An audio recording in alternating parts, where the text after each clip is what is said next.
Hello everyone, welcome to my channel. तो आज हम पढ़ेंगे द बॉल पेन, जो बॉल पोयम है वो। ठीक है, तो देखिए, a boy loses a ball, he is very upset.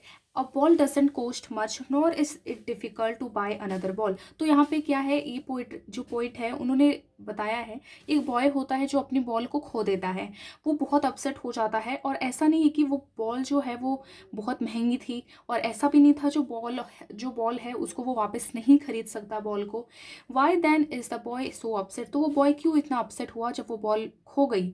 Read the poem to see what the poet think has been lost and what the boy has to learn from the experience of losing something। तो हम ये poem पढ़ेंगे, उसमें हम देखेंगे, उसमें हमको पता चलेगा क्यों वो इतना अपसेट हो गया था, और इस बॉय को क्या उससे एक्सपीरियंस मिला। ठीक है, क्या उसने सीखा, क्या उसने लर्न किया from the experience of losing something. अगर कोई चीज़ अगर खो जाती है जो बहुत प्यारी चीज़ है, तो उसे क्या सीखने को मिलता है, तो इस पोएम में वो है। ठीक है, तो what is the boy now who has lost his ball? तो यहाँ पे ये बताया गया, पोएम ये बताते हैं कि what is the boy now, अब वो बॉय क्या है, मतलब क्या होगा उसका।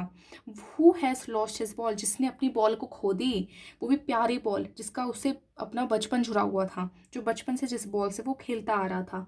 What what is he to do, यहाँ पे वॉट ज़्यादा इसलिए लगाया है ताकि ध्यान ज़्यादा दिया जाए। ठीक है, तो अब क्या करेगा, क्या होगा, क्या करेगा वो। I saw it go merrily bouncing down the street and then merely over there it is in the water। मैंने उसको खेलते हुए देखा। मैरली का मतलब होता है बहुत खुशी खुशी से, बाउंसिंग उछल उछल के वो खेल रहा था उस बॉल से, और क्या हुआ, जो बॉल है वो जाके पानी में बह गई, गिर गई। ठीक है, नो यूज टू से oh there are another ball, कोई मतलब नहीं है ये कहने का कि अरे और सारी बॉल है, मतलब यही जाके उसको चुप कराओ कि अरे रुक क्यों रहे हो, बहुत सारी बॉल्स है ना। तो वो कोई मतलब नहीं था कहने का। An ultimate seeking grief fixes the boy, अब बहुत उदास हो गया था वो। ठीक है, ग्रीफ का मतलब होता है सोरो, मतलब बहुत दुख हो चुका था, बहुत दुखी था वो boy. Has he stand rigid, वो उसी जगह पे बिल्कुल हिला हुआ है, मतलब खड़े है, बिल्कुल हिल ही नहीं रहा वहां से। ट्रिम्बलिंग, बिल्कुल डरा हुआ है। Staring down all his young days into the हैवर वेयर हिज बॉल वेंट, वो बिल्कुल वहाँ पे बिना हिले खड़े होके स्टेयरिंग डाउन यानी घूर रहा है उस बॉल को, जो उसकी बचपन की यादें लेके जा रही है। ठीक है, क्योंकि बॉल जो है उसकी, उस बॉल में उसकी बचपन की यादें जुड़ी हुई है, बचपन से उस बॉल से वो खेलता था। तो यहाँ पे यही है, ऑल हिज यंग डेज, उसके जितने भी बचपन के दिनों थे। इन टू द हार्बर वेयर, अब वो हार्बर का मतलब वही पोर्ट जो किनारा होता है, पानी के बगल का होता है ना, वहां से वो देख रहा था जाते हुए। तो यहाँ पे फिर क्या हुआ, हिज बॉल वेंट, उसकी बॉल जा रही थी। I would not intrude on him, मैं उसके बीच में नहीं पड़ा, यानी जो पोएट है वो उसके बीच में नहीं पड़े, वहाँ पे बीच में नहीं गए, उसको कुछ नहीं बोला। ठीक है, तो a dime another ball is worthless, क्योंकि अ डाइम का मतलब, डाइन वहाँ पे यूएस में यूज़ होता है, तो जैसे कि डाइम जैसे पैसे के रिलेटेड होता है कि एक डाइम में है ना, उसको मैं अनदर बॉल ला के दे सकता हूँ। ये पॉइंट बताते हैं, एक डाइम में मैं उसको अनदर बॉल ला के दे सकता हूँ, लेकिन वो वर्थलेस है, क्योंकि now he senses first responsibility. अब वर्थलेस क्यों है, क्योंकि कोई भी बॉल ला के दे दो, उस बॉल से उसकी वो जो यादें हैं वापस नहीं आएगी, इसीलिए वो बॉल जो अगर मैं इसको दूंगा वो वर्थलेस है इसके लिए।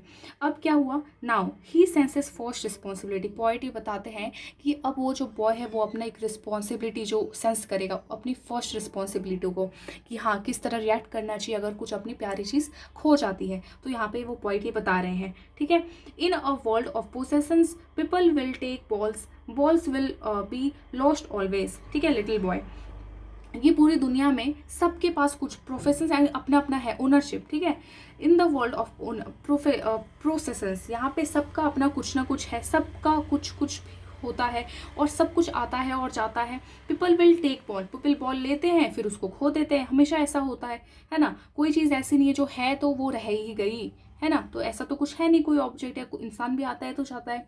Little boy, and no one buy a ball back, अब कोई भी वो जो लिटिल बॉय है उसको वो बॉल नहीं दे सकता, जो उसकी वो बॉल है उसको वो बॉल नहीं दे सकता।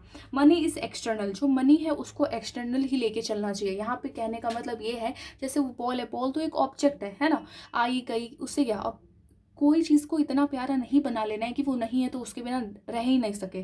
तो यहाँ पे वही बताते हैं कि मनी भी एक एक्सटर्नल चीज़ है, यानी उसको एक लिमिट में रहने दो। ऐसा नहीं कि पैसे नहीं होगे तो तुम जी नहीं पाओ, तो ऐसा नहीं बनना चाहिए, एक्सटर्नल रखना चाहिए उसको, ठीक है। तो money is external, he is helping well behind his desperate eyes, ठीक है। अब वो सीख रहा है जो उसकी डेस्परेट आइसेस है, जिसमें होप थोड़ा सा जगा हुआ है, नहीं आ सकता है बॉल, जो आंखें हैं उसकी वो बिल्कुल अब सीख रही है। पॉइंट ये बता रहे हैं वो जो बॉय है, the epistemology of loss how to stand up, यानी एपिस्टेमोलॉजी का मतलब होता है कि इसका मतलब होता है नॉलेज। अब उसको सीख मिलेगी लॉस का, यानी अगर चीज़ खो जाती है तो क्या सीख होना चाहिए, कैसा रिएक्ट करना चाहिए, हाउ टू स्टैंड अप, फिर कैसे खड़े होना चाहिए। Knowing what every man must one day to know, ठीक है। यहाँ पे ये बता रहे कि हर कोई इंसान एक ना एक दिन ये ज़रूर सीखता है, अगर कुछ चीज़ खो जाती है तो वापस कैसे खड़ा होया जाए। And most now many days how to stand up, और बहुत सारे मैंने जान और बहुत सारे तो ऐसा सीख भी चुके हैं, ठीक है, कैसे खड़े होया जाता है। तो पॉइंट का नाम क्या है, जॉन बेरीमैन। तो thank you for watching this video. Channel को सब्सक्राइब नहीं किया तो सब्सक्राइब ज़रूर कर लीजिए, वीडियो को लाइक कर दीजिए, एंड मिलते हैं अगले वीडियो में।